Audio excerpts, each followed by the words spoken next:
And order सब पे भारी पड़ रहा है, सब आप ये पे कह रहे हैं। भारी पड़ रहा है। योगी आदित्यनाथ की सबसे बड़ी एमएसपी कहिए, जो उनकी इमेज कहिए कि जो बढ़ा है इस देश में, मैं उस राज्य की बात नहीं कर रहा उत्तर प्रदेश की, इस देश की बात में, कि हर लोग बात करते हैं कि यदि मुझे शासन चाहिए तो योगी आदित्यनाथ की तरह शासन चाहिए।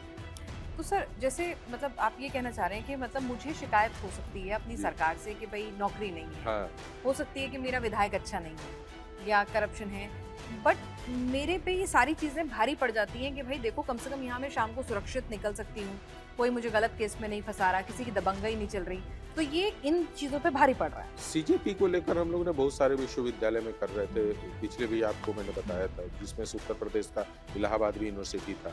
अच्छा, यूनिवर्सिटीज में भी आपके यूनिवर्सिटी ट्रैकर लेके भाई जैन जी तो वही है ना, जनरल तो जैन जी है नहीं, हम तो अपने आप को नहीं मान सकते, आप नहीं मान सकते, तो जो है वो है।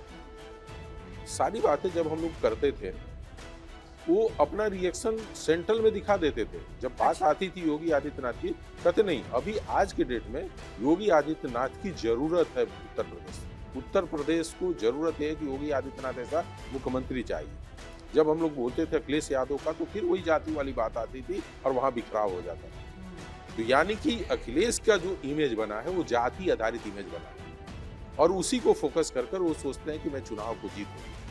लेकिन योगी आदित्यनाथ अपने मुद्दे पे, यदि उनका बुलडोजर है तो किस चीज का प्रतीक है, यदि उनका कड़ा रुख है तो किस तरीका, यदि उनका हिंदुत्व है तो किसके लिए है, ये जनता सोचती है और उसके ऊपर वो अपना वोट करना चाहती है। तो मुझे लगता है कि यहाँ पे चुनाव जो होगा वो योगी आदित्यनाथ को लेकर। अब आ जाते हैं उत्तराखंड की हाँ, तरफ। उत्तर प्रदेश को लेकर एक छोटा सा सवाल हो रहा है कि उत्तर प्रदेश में जैसे आप कह रहे हैं योगी आदित्यनाथ को लेकर होगा, तो जो एंटी इनकम्बेंसी हम सर सबको होती है, जी, जी। मतलब 10-12 साल बाद तो मतलब शादियों में भी पति पत्नी जी, एक जी, दूसरे से जी, नाराज जी। होने लगते हैं, है ना, तमाम एम्प्लॉई खराब हाँ। लगने लगता है, बहुत सारी चीजें हो बहुत सारी। जाती हैं, है ना, एक किसे कहते हैं एक फटीग आ जाता है, जी, पर्सनैलिटी का भी, जी, जी। चीजों का भी।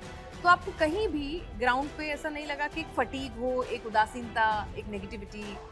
नहीं, वो लगता तो है, मैंने क्या बोला है, लेकिन वो वोट में नहीं कन्वर्ट हो पा रहा ना। ओके नहीं हो पा रहा कि हमारे सामने कौन है। ओके यो आज देश के ऊपर भी देखें, प्रधानमंत्री नरेंद्र मोदी को लेकर यदि मैं कहें कि सीजेपी का उन्हीं के अगेंस्ट में, सरकार के अगेंस्ट में था, बहुत बड़ा आंदोलन भी मान लें, तो क्या ऐसा थोड़ी है कि आज के डेट में राहुल गांधी की इमेज बहुत ऊपर बढ़ गई। सामने इमेज वाला व्यक्ति कौन है, जहां हम अपने वोट को दे सके और उसका यूटिलाइज कर सके। तो यानी उत्तर प्रदेश के लिए सर का जो ट्रैकर है, बहुत ज्यादा डेटा तो वो डिटेल नहीं बताएंगे कि भाई MY समीकरण कितना कारगर होगा, ओवैसी साहब कितना काम करेंगे और क्या कुछ होने वाला है, लेकिन नहीं, वो उस पे एक बात बता दो, हाँ बता सकते हैं, चलिए ये चुनाव अच्छी का बात जैसे जैसे नजदीक आएगा ओबीसी एक बड़ा मुद्दा बनेंगे, और बनेंगे? हाँ, और चंद्रशेखर रावण जो है वो दो बड़े मुद्दे बनेंगे, एक जाटों के लिए बन सकते हैं और एक मुस्लिम वोटरों के लिए ये बन समाजवादी पार्टी तो कहती है कि भाई ओवैसी को जानता कौन है, वो तो कहते हैं कि उत्तर प्रदेश में कोई नहीं जानता उनको।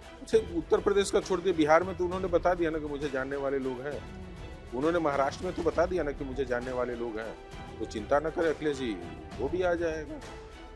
यही कठिनाई अखिलेश जी की सबसे बड़ी है, वो अपनी समस्या को कम देखते हैं, दूसरी की समस्या को ज्यादा गिनाते हैं। राजनीति में दूसरे के ऊपर जितना आप आक्षेप लगाना चाहिए राजनीति में, हम दूसरे की तारीफ करके थोड़ी करेंगे, लेकिन आपको अपने अंदर क्या सुधार करना है इसके ऊपर काम करना चाहिए। और ओवैसी अपने कम्युनिटी जो कहा जाए कि अल्पसंख्यकों का नेता है, उसके अंदर एक युवाओं का वो फौज धीरे धीरे खड़ा कर रहे हैं, जिसका आपने देखा होगा कि बिहार में उसका बहुत अच्छा रिजल्ट हुआ।